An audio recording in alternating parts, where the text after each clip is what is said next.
Yo, what is going on, Guardians, and welcome back to another Destiny 2 gameplay video. Hey, in this video we're going to be talking about the code of the Siegebreaker, the bottom tree of the Sunbreaker super. So anyways, I've been playing a lot with this lately, and I'm having a lot more fun with it than I expected to.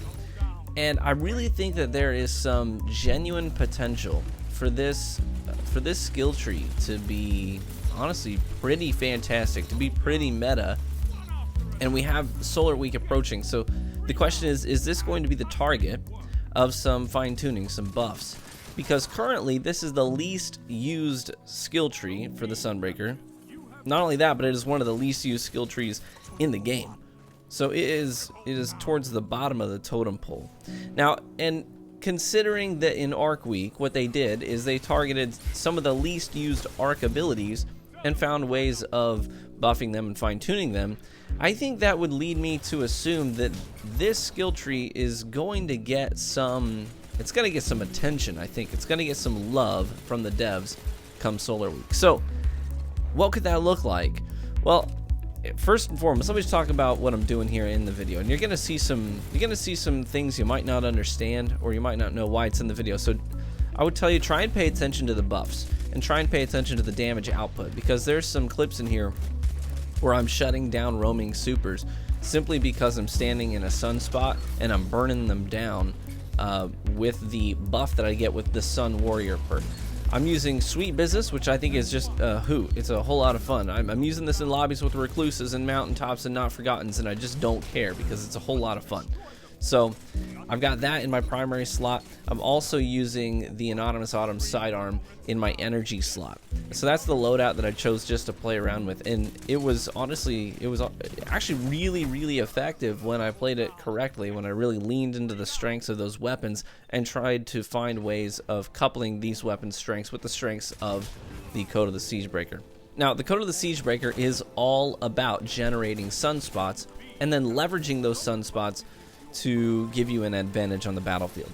And you'll see how the sunspots, they both helped me dish out damage at times because I'm standing them and I get the Sun Warrior buff. And then there's other times in the gameplay where you'll see there's a clip in here with an Arc Strider that pushes me with his super, and I'm standing in a sunspot, and so I lure him to the sunspot and then I jump over his head, and then he stands in the sunspot and he takes over 100, well, he takes 100 damage in my sunspot before leaving it.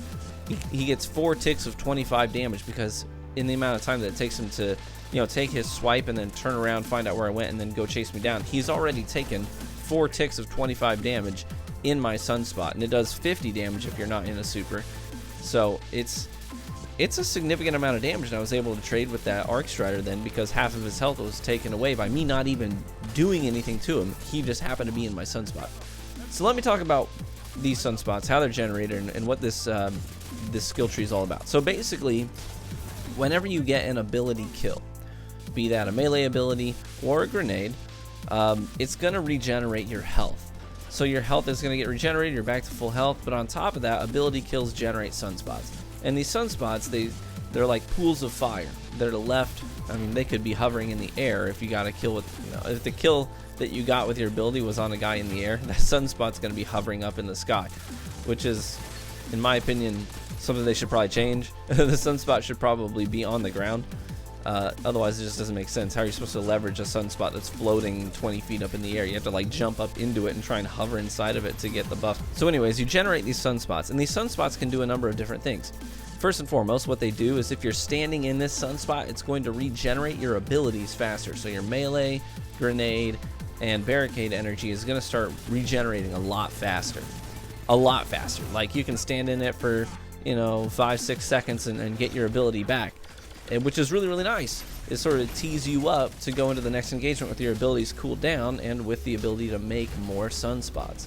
So that's one thing it does for you. The other thing it does is anybody who comes into that sunspot is going to start taking ticks of damage, and the damage is about 50 damage per tick and 25 damage per tick if they are in a roaming super, so they have damage resistance.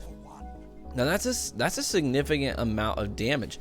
In fact, there's a clip in here where I get a triple kill because I'm in a 1v3 scenario. I tag a couple of the guys up, and then I throw a sticky grenade onto the third guy. and the grenade detonates. It kills that player. And then the other 2 players who are standing right next to him are then suddenly standing in a sunspot. They don't, they don't play against Code of the Siegebreakers. They don't understand what's happening. It doesn't register in the moment like, oh crap, this is a sunspot. This guy just got an ability kill. That's not even going through their head at that point. So by the time they realize what's happening, the other 2 guys just fall over dead. Now I die because I'm in a 3v1, but I walk away from that scenario where, 1 person on my team dies, me, and 3 on their team die because of my sunspot. So I get the grenade kill, sunspot's left behind. The other 2 guys who were already primed up standing in it take, one of them takes 150 damage, the other one takes 100 damage, and they both die. Triple kill. So that's the next thing that sunspots do for you. They regenerate your abilities, and they do damage to opponents. The third thing that sunspots do is they make it so that if I, as the player, pass through my own sunspot, I get 5 seconds of a buff called Sun Warrior. And this buff, it increases all the damage that I do. It's basically like having Rampage, a couple of stacks of Rampage or Kill Clip up. So it's going to bump up the damage that I put out from everything I do, whether it's a melee or weapon damage, it doesn't matter. All my damage gets buffed with Sun Warrior. And that buff is constantly being refreshed the longer I stand in my own sunspot. So if I'm just chilling in it, I have that buff indefinitely until the sunspot goes away. Or I could use the sunspot as a tether point. What I mean by that is I pass through it, I get 5 seconds of the buff. I run around, I do some damage, maybe get a couple kills, I come running back to the sunspot and pass through it again. You can usually get, you can go out, kill something, and come back to it before it goes away. You can't do it more than once, realistically, but you're at least regenerating your own abilities faster by passing through that, and you're getting your damage buff with the Sun Warrior perk. And yet there's another thing that the sunspots do. That's right. Sunspots also help you last longer in your super. So every time I throw a hammer, whether I get a kill or not, every time I throw a hammer in my super, it leaves a sunspot behind. So I can cover the floor with sunspots if I want to. And sometimes this is your best call. Like if you're getting to the end of your super and you see red on the radar and you know that there's somebody just kind of waiting, they're not going to come peek because they know you're in your super, they're waiting for you to come out. One of the things you can do is with your last hammer, instead of chucking it or at the corner where the opponent is and knowing you're not going to kill him, instead throw it at your feet. Throw that hammer at your feet, leave a sunspot. That way they're going to be like, dude's out of his super, here I come. And he comes walking around the corner. You're standing in a sunspot. Your damage is buffed. You are most likely to win that gunfight because with your last hammer, you decided, well, I'm going to lay down a buff for myself. And that's a really good play. You also throw hammers faster when you're standing in a sunspot. So say you get your first kill with your super, and then you run and stand in that sunspot, and then you just throw. Like, it's crazy fast. And so I feel like this skill tree is actually pretty well designed. It has so much synergy. There's so much in it that works cohesively together, and it makes sense. I think that what they need to do, and come Solar Week, we're probably going to see this. They're going to lean into that even further, and that's sort of what they try to do with these buffs. They try to think about what makes this skill tree unique, and how can we make it more effective at its niche thing.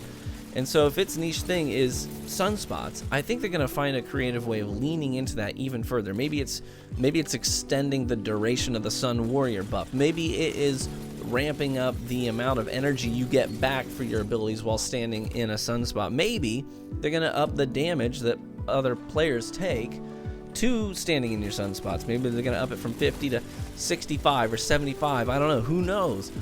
But I feel like come Solar Week, this is going to get tuned a bit. And I think that you're going to see its effectiveness amped up. And I'm excited for that, honestly, to see something else that's going to be prevalent. Because right now, as far as Titans are concerned, it's one-eyed mass bottom tree strikers. Boring. So I'm excited to see something different. I'm excited to see something new sort of rise to the top. And hopefully this is it. I'm excited for it. And I think that now is a really good time, honestly, to start experimenting with some of these things and get into that rhythm. So when these buffs hit, like, you can hit the ground running. You know, you can go out there and just drop kick people in the teeth with your ability to use Code of the Siegebreaker. Now, it's not fantastic right now. Like, you really have to lean into the sunspots if you're going to leverage this skill tree effectively. So that's the thing, like people tend to default using the subclasses that require the least amount of mental fortitude, right? Bottom tree striker, it requires no brain power. You just equip it and you profit, basically. This is not that. This, you have to be cognizant of what you're doing, what you're creating, and how to leverage these sunspots. It's not just equip and profit. You're going to have to be strategic and keep in mind things like cooldowns. You're going to have to be checking your buffs in the lower left to see what's active, what you can leverage to your, to your advantage. Anyways, well, I hope that you enjoyed the video. I hope that you enjoyed the gameplay. Hopefully you enjoyed the commentary. Hopefully you enjoyed thinking about Code of the Siegebreaker and maybe getting a new appreciation for how it works, how it was designed, what it was intended to accomplish. And maybe that'll sort of inspire you to try and equip this yourself and see what you can accomplish with it. I think that for me personally, the most fun that I have in Destiny 1 and Destiny 2, is trying to find what makes certain things unique and trying to leverage its strengths and find out how I can make it work in a PvP atmosphere. And I know that not all things were designed for PvP, but that doesn't make me want to use it any less. You know, that's some of the most common criticism I get, where people are like, well, this wasn't designed for PvP. Well, no crap. Well, I'm using it for PvP because I feel like it, and trying to find out how it can function in PvP effectively is where the fun is for me. So anyways, thanks for watching, everybody. Feel free to leave a comment in the comment section about what you think about Code of the Siegebreaker, and specifically how you think it might be tuned come Solar Week. I appreciate you watching the video. I appreciate you being a part of my community, and I look forward to catching you in the Crucible.